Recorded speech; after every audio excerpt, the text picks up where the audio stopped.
So the Super Bowl 2025 was yesterday, and there were a lot of really surprising moments, including the crowd's reaction to Kendrick Lamar's interesting halftime show.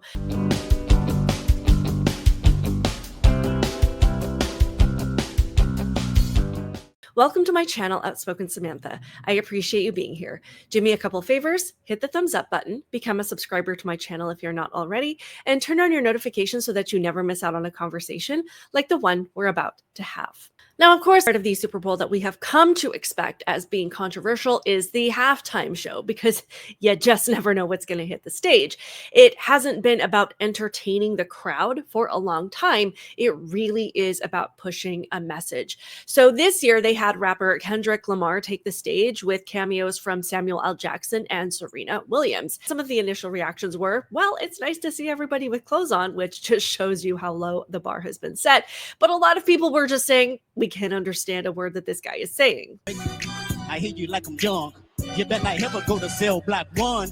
To any that talk to me in love, just make sure you hide your little sister from them.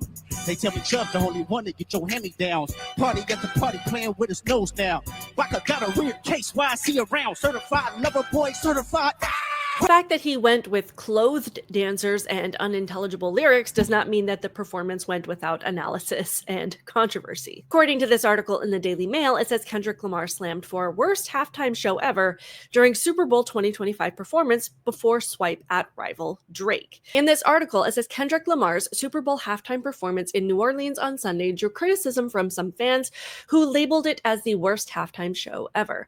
Fresh off his Grammy wins, the rapper 37 didn't seem to carry that momentum into his performance at the Caesars Superdome as he hit the stage before the Philadelphia Eagles defeated the Kansas City Chiefs.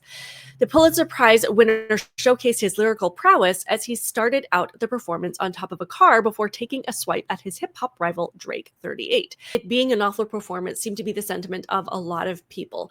However, as usual, liberals on TikTok always think that they're intellectually superior to everyone else, and now they're telling everyone that if you didn't get the message that Kendrick Lamar was trying to send, then it wasn't for you. I just watched that entire halftime performance sitting next to my white boomer parents, and it went right over their head. Meanwhile, I'm sitting in my seat like, oh, yeah, I don't know what's going on. Then I hop onto Facebook to see more of my elderly boomer family complaining, oh, that was the worst halftime performance I've ever seen. I couldn't understand a single word of what he was saying. To which I must respond, if you are a fan of Kendrick, you would understand loud and clear what he was saying. Most people who perform at the halftime show get up there with the sole purpose of entertaining you. But no, Kendrick took the platform he was given and he got up there and sent a message. And if you didn't understand that message was not meant for you. And I saw a ton of liberals creating these videos saying, if you didn't get it, then it wasn't for you. If you didn't understand the symbolism, then you're just too stupid and you're not paying attention. I had to watch like 100 videos of all of them saying the same thing until I found somebody who actually broke down what it was that they were referring to.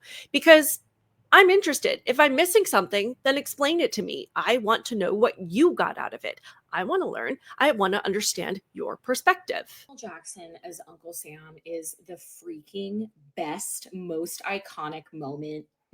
It's the moment. In case you missed Kendrick Lamar's halftime performance of the Super Bowl, Samuel L. Jackson pops in as Uncle Sam several times. He calls rap music ghetto. He tells them they're being too loud. This was a statement to me in so many different ways. They had an incredible all-Black cast who was absolutely amazing, that made the American flag a gazillion different times in a bunch of different formations. There was also some rumblings that the NFL could get in trouble by Drake if he played Not Like Us. And boy, did he. And boy, did he say Drake's name, and he like stopped and did it. And I just can't help but think like how different this performance would have hit if we had a different president, you guys. It felt like such a political statement, and I just know that there are going to be a bunch of right-wing guys out there talking about how much they hated it, and they never liked Kendrick Lamar's music anyway, and they don't know why they chose him for this moment, and it should have been like Carrie Underwood or whatever. And that's how you're going to know that it was good.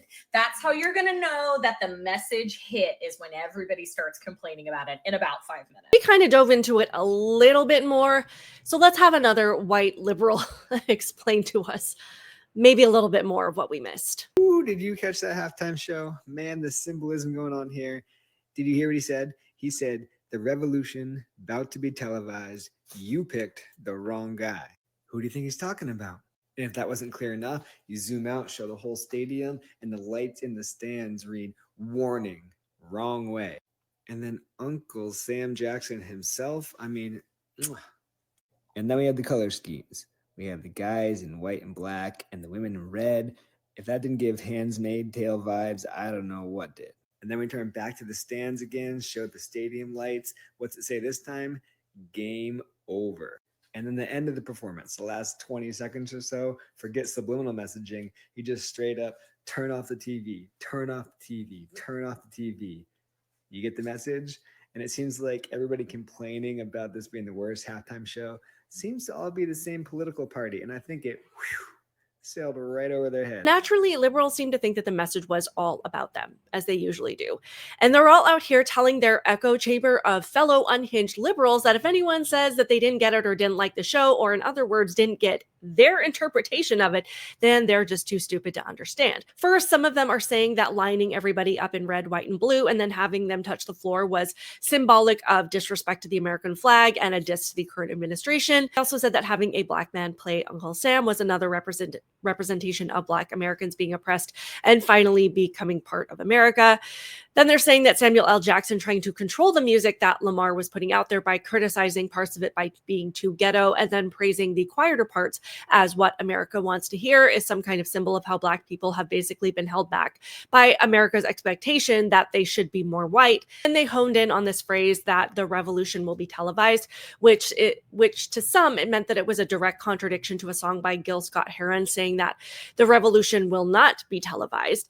And that what Kendrick Lamar is saying, that Donald Trump and MAGA will not silence them, their messages or their movements, and that we will not stop everything that they have worked for. And to them, all of that was solidified by the use of the phrase, "You picked the right time, but the wrong guy." This was filled with political messaging meant to basically uplift DEI and all things woke, which is why we just didn't understand what was going on. So this person put out a much more detailed description of what they think Kendrick Lamar was trying to say. And this description, yes, it is a little bit long, but I think it's important, and I think that it is probably much more accurate of what was going on here. It says Kendrick Lamar's Super Bowl halftime performance was a masterful blend of music and symbolism, reflecting on American culture, personal rivalries, and his artistic journey. The show commenced with actor Samuel L. Jackson portraying Uncle Sam, introducing Lamar, setting a tone that intertwined patriotism with critical reflection. Throughout the performance, Lamar employed patriotic symbols to offer a nuanced critique of American society. Dancers donned red, white, and blue attire, and at one point they formed an American flag shape, visually representing national identity. Jackson's interjections, labeling the performance as too loud, too reckless, too ghetto, highlighted societal stereotypes and challenges faced by Black artists. This narrative was further emphasized when Jackson, as Uncle Sam, questioned Lamar's understanding of the game, prompting the rapper to launch into Humble, a track that delves into themes of pride and humility. A significant moment was Lamar's performance of Not Like Us, a track widely recognized as a diss aimed at fellow rapper Drake. The song's lyrics, particularly the line referencing a minor, were underscored by Lamar's choice of jewelry, a necklace featuring a lowercase a, serving as a subtle yet pointed nod to the rivalry. Lamar was joined by Sia for renditions of Luther and their acclaimed duet, All the Stars. His attire also carried symbolic weight. He wore a custom leather varsity jacket emblazoned with Gloria, referencing a track from his 2024 album GNX. The jacket also featured the PG Lang logo, representing his creative company, and the word Compton, honoring his hometown. The performance's visual elements were rich with symbolism. Lamar performed atop a black Buick GNX, a nod to his album and personal history. The choreography and staging, including formations resembling a tic-tac-toe board, added layers of meaning inviting viewers to reflect on themes of strategy, competition, and societal structures. At the conclusion of Kendrick's Lamar Super Bowl halftime performance, the phrase "game over" was promptly displayed, serving as a multifaceted symbol. Primarily, it was interpreted as a decisive statement in his ongoing rivalry with fellow rapper Drake, by ending his set with "Not Like Us," a track widely recognized as a diss aimed at Drake, and following it with a game over message. Lamar appeared to declare his perceived victory in their feud. Additionally, the game over display can be seen as a broader commentary on the challenges and adversities Lamar has faced and overcome in his career. Throughout his performance, themes of resilience, societal critique, and personal triumph were evident. The final message encapsulated his journey, signaling the end of a significant chapter and asserting his dominance in the music industry. Furthermore, the phrase aligns with the video game motif present in the performance's staging and choreography. This theme not only added a visual layer to the show, but also symbolized Lamar's navigation through the complexities of the music industry and societal expectations, ultimately emerging victorious.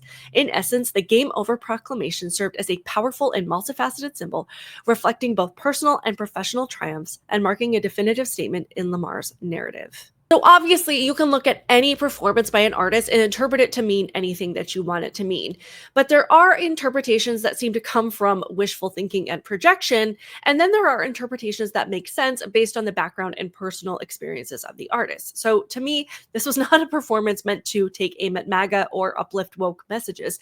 This was most likely done as a message from Lamar to the audience about the struggles that he has overcome, and to expose vile people in the industry like Drake who keep getting away with their disgusting behavior. You know, the kind of stuff that liberals like to defend. Ultimately, we also know that people who still defend the left are constantly grasping at straws to make it seem like they're at the top of the political pyramid, despite overwhelming loss after overwhelming loss after overwhelming loss, and the consistent rejection of their vile, destructive ideas by the sane majority of the country. But whatever. But that's all I have for this one. I do appreciate you being here. Again, please be sure to hit the thumbs up button, become a subscriber if you're not already. Keep it real, guys, and I will see you in the next one.